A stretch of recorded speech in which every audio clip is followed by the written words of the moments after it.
2008, as we all know it, an unprecedented event happened with Obama marking history as the first black president. A lot of people during that time viewed it as a post-racial society, in that we had overcome many obstacles throughout years of the civil rights movement, and finally knowing that, and just really seeing how far we've come. As a biracial woman, I kind of felt like I was between 2 points in the dominant race continuum, and this is where my interest was sparked for the purpose of this study. I felt as if I really could identify with Barack in that he was primarily raised by his Caucasian family. His father was actually absent from his life after the age of 2, and I was raised by my Caucasian family, and we both have a heritage of an African-American father, although his is African heritage, from Kenya, and a Caucasian mother, and his is from Kansas, of course. And so during this time, I tried to make sense of it all because the polls suggested that the African-American community was more likely to vote for Obama because of his race or because he was black, rather than to not vote for him because he was black.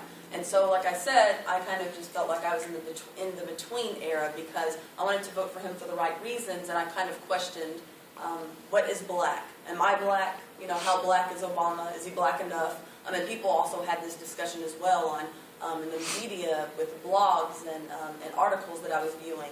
And so I just wanted to kind of discover a little bit more about our race, or how we construct race in America and how far we've come in light of him marking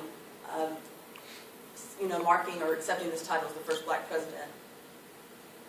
I conducted extensive research, and I really decided to hone in to Rockmore and Brunsma's research, and I also used the thematic analysis from their text. But as most people know, these two groups, black and whites, have the greatest social distance, the most spatial separation, and the strongest historically rooted taboos against interracial marriages. So coming from an interracial family and tying my experience to Obama's, I really wanted to know where we fit amongst all of these stereotypes and constructs of race, and how we are able to continuously be placed into arbitrary categories and proudly still accept them.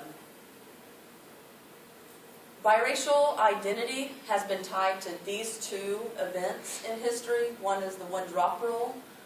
This posits that if anyone has any trace of African-American heritage in them, then they're more likely to remain enslaved. That was actually established in the 1600s. So centuries later, it has evolved in which if you just look like you have African heritage, or if you look like you come from people that are black, then you are more likely to be classified as black. And then the Jim Crow laws, which established the separate but equal facilities. And so biracial Americans during that time were still viewed as being black, and it actually was a disgrace to the white society for them to miscegenate or to have interracial relationships, and so they were put more off to the black society, and still the identity choices within biracial Americans were still kind of uncertain during that time. It's said that biological cues exert more consistent influence on racial categorizations than do cultural cues, so pretty much if you look black, then you're black in our society. It doesn't matter how you were raised or where you come from and what side of the family that you were predominantly raised around. If you look black, just like the one-drop rule, then we're going to classify you and treat you as a black person. Many parents of biracial children raise their children as black with little or no attention to their white ancestry, and this really surprised me whenever I was conducting the research, because there's many reasons of why the parents do this. One is because they see the black experience as positive, affirming, and inspiring, and they want that biracial child to be brought up with the same strength of the black ancestors. And they also want to prepare them for the implications of the one-drop rule. They know that they're going to be harshly treated in society and that people are going to question their identity type, and so they have to build them up to prepare for that type of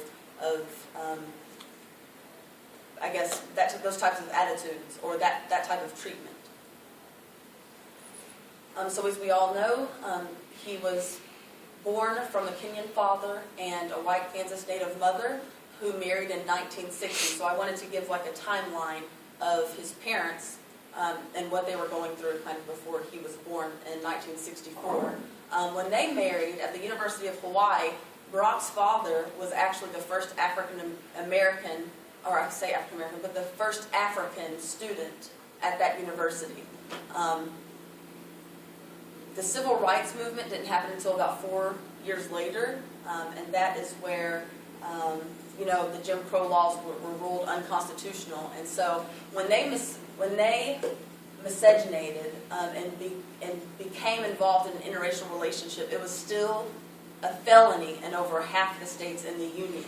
So they were really taking risk of trying to go against the grain of society and to not only just date but then become married even before Jim Crow laws were ruled unconstitutional. Then Barack was born, and during this time there was the emergence of the Black Pride and Power. Not many people really questioned where biracial individuals fit within this category in this time in history, but they were predominantly, like I said, pushed off to the black community, and many of them became black leaders. And the white society still viewed them kind of a disgrace, and really they didn't have that connection with their white side of the family. The Voting Rights Act didn't happen until 1965, where it outlawed discriminatory voting practices. And then the Loving versus the Commonwealth of Virginia in 1967, so about 7 years later after they married, and 3 years later after Barack was born, it wasn't until then that the ban on interracial marriages was actually ruled unconstitutional. So I performed a thematic analysis, and I wanted to look at Dreams from My Father, which is Barack's autobiography. He makes countless excerpts and quotations that fit within 4 identity types described by Barack Warren Brunsma.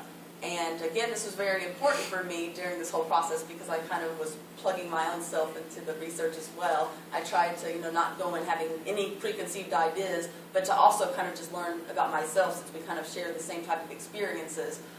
He did have a lot of excerpts that subscribe to each one, but what I did for the purpose of this study is to just take the ones that subscribe the most in order for me to really have the argument on why he has decided to accept that title. Ambivalent identity is the one that actually emerged that was not a part of Barack Warren Brunsman's study in the past. It's one that I saw many quotations that Barack had that did not really quite fit into one specifically. Transcendent is where you just view yourself as a human. You completely opt out of the racial classification, and you don't really accept people racially classifying you. You just view yourself as a person. 2 is protean, which means that you can identity switch. So you are really allowed to because you can feel like you can identify with the white community because you have white family, and then you can go and you can identify with the black community because you also have black family. Also, the border identity means that you're pretty much biracial. You proudly view yourself as the amnesty between 2 races, and you won't take any other race for an answer as far as saying that I'm black or I'm white, or I can identity switch. This person just posits that they are solely a biracial individual. He did not agree with this at all. Most of the excerpts in which I plugged into this is where Obama is totally against any biracial individual that proudly accepts their identity type as that, because he believes you can say that, and regardless if you believe it, society will not treat you that way. So you're really being raised up as a black person in society anyways, and so you might as well cross over and choose one of the other types, because really it is impossible for you to be biracial in America.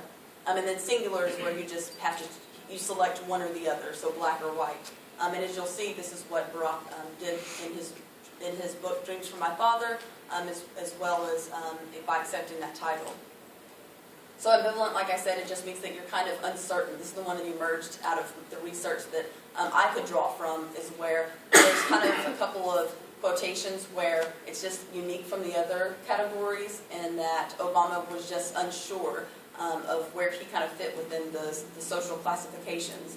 And then I plugged some of his excerpts into the the different identity types, and again, there's 5 of them. So the first one, I'll just read a couple of his excerpts, but the first one I put, the ambivalent identity.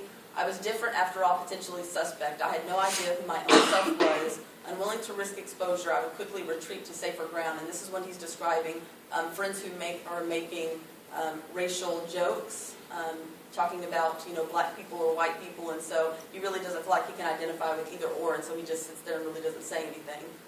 White folks, the term itself was uncomfortable in my mouth at first. I felt like a non-native speaker tripping over a difficult phrase. Sometimes I would find myself talking about white folks this or white folks that, and I would suddenly remember my mother's smile and the words I spoke would seem awkward and false. So he would try to, again, really identify with more of the black community growing up, but then he would find, well, you still are kind of the white guy in that instance because you're never perfectly fitting in to that particular social group or racial group because you come from a white heritage as well. And so he felt like he was going against his historical values and his family values because although he was talking about white people, he would actually have to go home and live in a white household. So the singular identity type, what I did is I divided his excerpts up into the 4 socialization and contextual variables that Rockmore and Brunsmus found that make up the singular identity type of either choosing a white identity or a black identity choice. And again, this is really based off of implications of the one drop rule over time. The first one is appearance. So again, if you look black, you're going to be treated as black. This is an excerpt in which he says, away from my mother, away from my grandparents, I was engaged in a fitful interior struggle. I was trying to raise myself to be a black man in America, and beyond the given of my appearance, no one around me seemed to know exactly what that meant. So again, people are just assuming that he is black or is just a black male in America, regardless of how he was raised by his mother and his grandparents. Geographic region, he lived in multiple places and diverse populations. He went to school and went to law school actually in Chicago and worked as a lawyer there. And so this is where he's talking about, in Chicago I could be a role model, an example of black male success. And as you can see, that same mentality is carried on with him accepting the title as the first black president. He was actually still the first black president of a organization at Harvard as well. So this is not the first time that he's actually had to ever accept this type of role before. I was more like the black students who had grown up in the suburbs, kids whose parents had already paid the price of escape. And then negative treatment from whites. There's countless ones in the book, and this one's a pretty lengthy one, but it's the one that hit the hardest for me.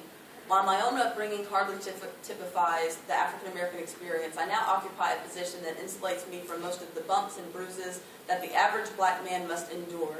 I can recite the usual litany of petty slights that during my 45 years have been directed my way. Security guards tailing me as I shop in department stores. White couples who toss me their car keys as I stand outside a restaurant waiting for the valet. Police cars pulling me over for no apparent reason.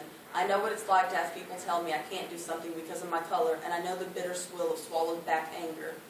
There's another story that really hit hard for me as well in reading, that he played basketball in high school, and this black team beat his team. And so as they huddled around after the game was over, his assistant coach actually told him, I cannot believe that you let all of these niggers beat you.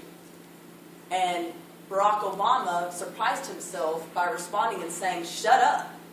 And the assistant coach, kind of is caught off guard and looks at him and says, Barack, it's obvious. There's black people and there's niggers. They are clearly niggers.